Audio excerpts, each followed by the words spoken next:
아모스 7장 10절에서 17절까지 성경 말씀과 큐티. 10. 때 베델의 제사장 아마샤가 이스라엘의 왕 여로보암에게 보내어 이르되, 이스라엘 족속 중에 아모스가 왕을 모반하나니 그 모든 말을 이 땅이 견딜 수 없나이다. 11. 아모스가 말하기를 여로보암은 칼에 죽겠고 이스라엘은 반드시 사로잡혀 그 땅에서 떠나겠다 하나이다. 12.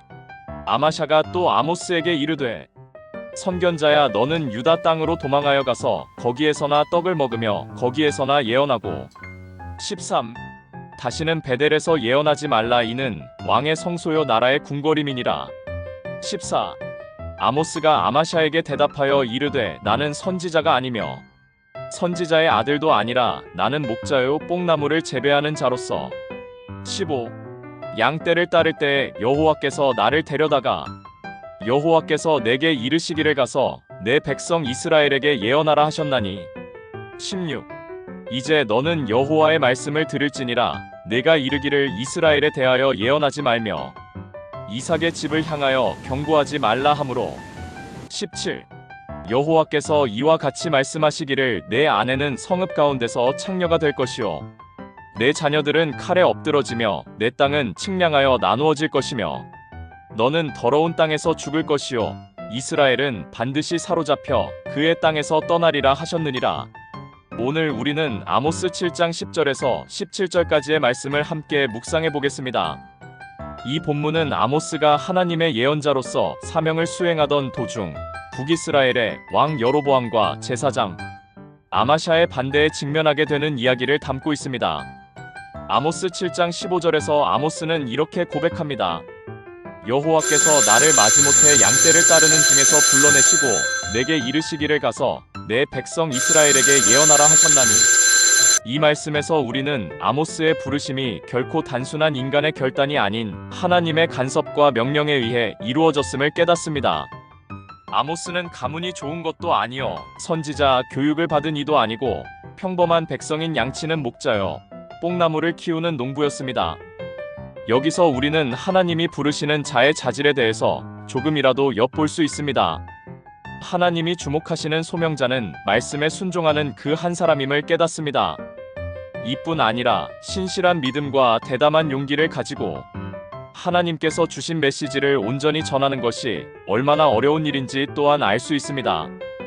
아모스는 나아가 하나님의 메시지를 전하라는 부르심의 진정성을 가지고 순종하며 자신의 신념을 확고히 했습니다.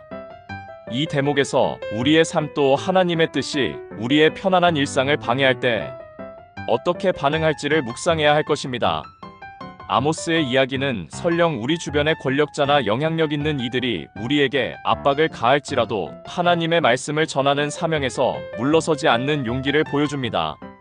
또한 아모스는 신실한 예언자로서 그의 말을 듣는 이들, 즉 이스라엘 백성의 죄를 책망하며 돌아오라고 외쳤지만 그는 많은 저항과 반대에 부딪혔습니다. 하지만 그는 그 어떤 상황에도 흔들리거나 포기하지 않았습니다. 그의 흔들림 없는 확신과 헌신은 오늘날 우리가 하나님의 말씀을 어떻게 받아들이고 세상에 전달할 것인지에 대한 귀중한 교훈을 제공합니다. 한편 하나님의 백성이 하나님께 돌아오도록 부르심을 받은 우리 역시 종종 아모스와 같은 용기와 신념을 가져야 한다는 도전을 받습니다. 어쩌면 우리 주변에는 아마샤와 같은 사람들이 있을 수도 있습니다. 그들이 우리의 사명과 길을 막으려 하고 우리의 믿음을 시험할 때 우리는 아모스처럼 확신에 차서 하나님의 뜻을 따를 용기를 가져야 합니다. 베델의 제사장 아마샤는 하나님의 심판의 말씀을 선포하는 아모스를 정치적으로 나라와 왕을 위협하려는 시도라고 몰아갔습니다. 아마샤는 왕의 권력을 등에 업고 아모스의 존재를 부정할 뿐만 아니라 선지자로서 하나님의 부르심과 선택하시고 말씀을 대언한 것에도 전혀 인정하지 않았고 유다에서나 먹고 입고 예언하라고 비방하며 반기를 들었습니다. 아모스의 예언이 선포될 때 권력을 잡을 기회로 여기고 여로보암의 귀에 달콤한 말을 합니다. 하나님의 정의와 공의, 대언자로서는 관심이 없습니다. 왜냐하면 그는 거짓 선지자였기 때문입니다. 오직 여로보암의 귀에 눈에 들고 아첨하여 자기 자리를 더욱 견고히 할 의도입니다. 그의 결과는 북이스라엘이 하나님의 심판을 받습니다. 백성은 포로가 되어 이방 나라로 끌려갈 것이며 여로보암 왕은 칼에 죽게 될 것이다. 그러나 그들의 심기를 불편하게 하는 그 하나님의 말씀을 그들은 깊이 묵상하고 회개하지 않았습니다. 그리하여 이스라엘 백성도 여로보암 왕도 거짓 선지자 아마샤도 망할 때 함께 망하게 됩니다. 우리는 참 선지자와 거짓 선지자를 구별하기가 쉽지 않을 수가 있습니다. 어느 한쪽은 우리나라가 망한다. 어느 한쪽은 망하지 않는다. 양쪽 주장을 한다면 아무것도 모르는 입장에서는 참 선지자를 골라내기가 힘들 것이고 하나님의 말씀이 어느 쪽인지도 분별하기 힘들 것입니다. 그래서 그러한 영적 분별력을 유지하고 하나님의 영으로 충만해야 진실을 알 수가 있습니다. 성령님은 하나님의 깊은 것까지 통찰하시는 분이시며 예수님의 말씀을 생각나게 하시는 분이십니다. 이러한 영적 분별력과 성령 충만함을 얻기 위해서는 끊임없이 말씀과 기도에 진심으로 매달려야 합니다. 그리고 마지막 꼭 중요한 관문 순종 말씀대로 순종하는 그것이 비결입니다. 아모스는 말씀에 순종하는 자였기 때문에 하나님께서 선택하시고 신실한 종으로 세우셨습니다. 우리는 다 세상에 살아가면서 기득권을 놓치고 싶어 하지 않습니다. 왜냐하면 내 가족과 나의 밥줄이기 때문입니다.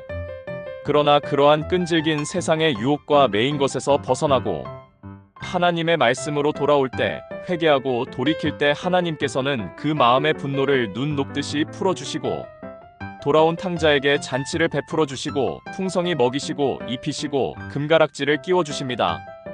그의 나라와 의를 먼저 구하면 하나님께서는 우리에게 필요한 모든 것을 더하여 주시며 더 풍성히 채우시는 분이십니다. 오늘 이 말씀을 통해 세상의 방해에도 불구하고 진리가 승리하도록 감히 외치며 우리의 소명을 굳건히 지키겠다는 결단을 새롭게 해야 합니다. 우리 모두 아모스와 같이 굳센 믿음으로 주님의 길을 따라가길 소망합니다. 하나님께서 우리의 여정 가운데 함께 하시며 그분의 뜻을 온전히 이루도록 인도하시길 간절히 기도합니다.